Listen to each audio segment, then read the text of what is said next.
Remember how I mentioned earlier that we caught Governor Inslee breaking the law? Well, now he appears to have set state history by being the first sitting governor to have been formally sanctioned by the Public Disclosure Commission for his law breaking.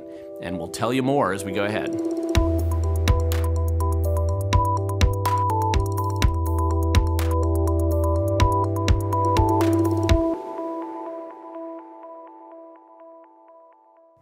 My name's Glen Morgan, and this is We the Governed. Thank you so much for watching. And as I mentioned earlier, I've done a couple videos on this in the past, and Governor Inslee has, I'd filed a Public Disclosure Commission complaint against him for his failure to actually report of his involvement actually in a variety of out-of-state corporations. This is illegal under Washington State campaign finance laws. They're supposed to financially disclose their involvement in all these out-of-state corporations, or any other corporations for that matter. And Governor Inslee, for many years, appears to have believed that he was above the law and that nobody would ever hold him accountable. And he was right until recently, and I'd filed a complaint, and interestingly enough, another person had also filed a complaint for him around the same time of him concealing his ownership of property. And it turns out that it's not just Glen Morgan saying this, that the Public Disclosure Commission themselves came out and formally acknowledged and sent a formal warning letter, which is their sanctioning just below the level of when they start to issue fines for his clear breaking of the law, and that is unambiguous about it. Now, I'm sure Inslee wants us to believe that this was a minor thing, but remember, he has very high-paid consultants and treasurers and all the money in the world, more than any other political actor in Washington State, to actually comply with these laws. And for him to actually be breaking the laws for so many years without it being exposed is rather significant. Of course, that's not just significant for him, the fact that he thought he could just get away with it. It's also significant because, for whatever reason, the Republicans, who presumably would be doing some kind of background on the governor candidate for the state, you think that they would have found out that Governor Inslee is hiding this information as well. It really didn't take me that long. And I worked with a couple other activists, and I would say this was something that we came up with in a relatively short amount of time. So if we're able to figure this out, it seems like other people would be able to figure it out as well. But I want to give you just a little teaser. There's going to be a part 2 to this video because I want to teach you how to do what I just did recently in exposing Inslee in this case, and how maybe you can help me expose a lot more, or even how you can do it yourself if you're interested. So let's talk about what actually happened here and kind of the mechanics of this. Just because you file a complaint against a politician with the Public Disclosure Commission for violating campaign finance laws does not by itself mean that they're going to agree with you or acknowledge that violation. It could be that they're going to investigate and find out, well, you missed something, or they're going to maybe decide they're going to give the person a pass.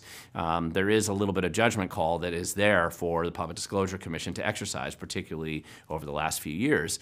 And so what that means is that when the PDC finally decides that, hey, they're going to issue a formal warning letter or a fine or a judgment against somebody, it means that not just that you filed the complaint that you think they broke the law, but now this government agency agrees with you. And what's particularly significant about this to keep in mind is that Inslee is the person who appoints all 5 of the commissioners at the Public Disclosure Commission. They're appointed by the governor. That's how they get there.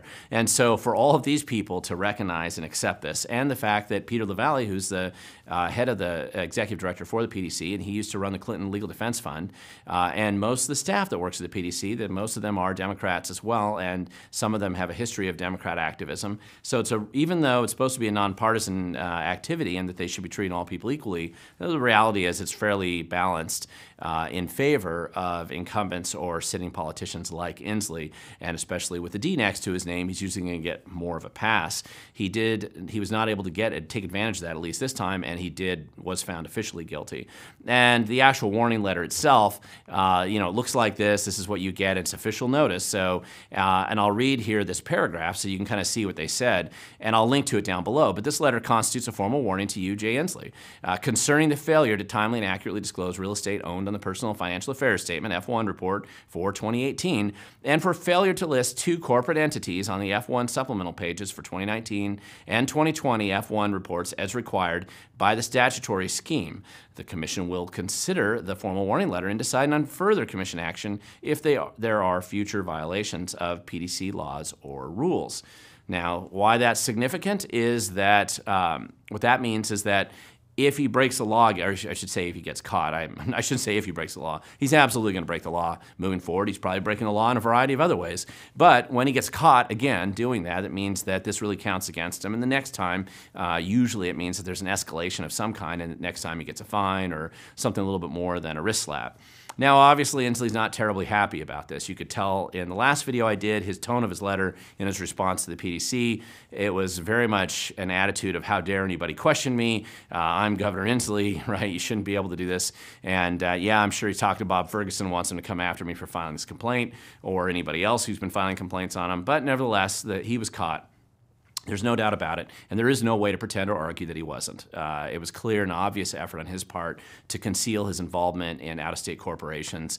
But right now, we only caught him on a few of them. He did admit to involvement in a variety of other organizations that he reported to the PDC, in addition to the ones that we caught, and then, of course, the property that he was forced to disclose as well. So all this is actually pretty significant. It's kind of a big deal.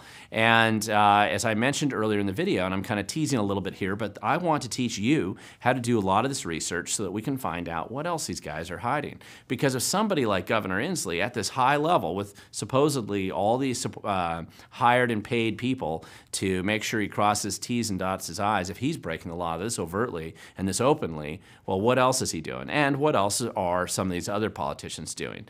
I think that's important, and although Governor Inslee did make history now, is apparently made history. I can't find any evidence of any other governor, sitting governor, that's been caught doing this. So appears that Inslee is paving the way, demonstrating that indeed even a sitting governor, when they're caught breaking the law, is going to eventually have to be sanctioned by the governing body that they supposedly supervise for breaking that law. So that's a good thing that he was caught and exposed. I'm glad I was able to find this, and I want to tell you that activists helped me find this information, which is going to lead to part 2, where I'm going to be teaching you how to do it and how to do similar research and find similar problems with these guys.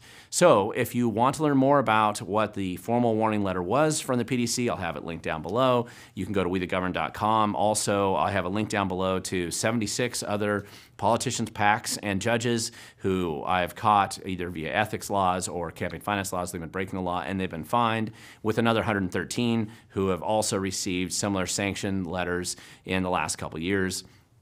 And that's just been my effort and a hobby of mine now for a little while, one that I would like to expand and share with others and teach you how to do that for yourself, or at least how to do parts of it, and that'll be part 2 when we get there.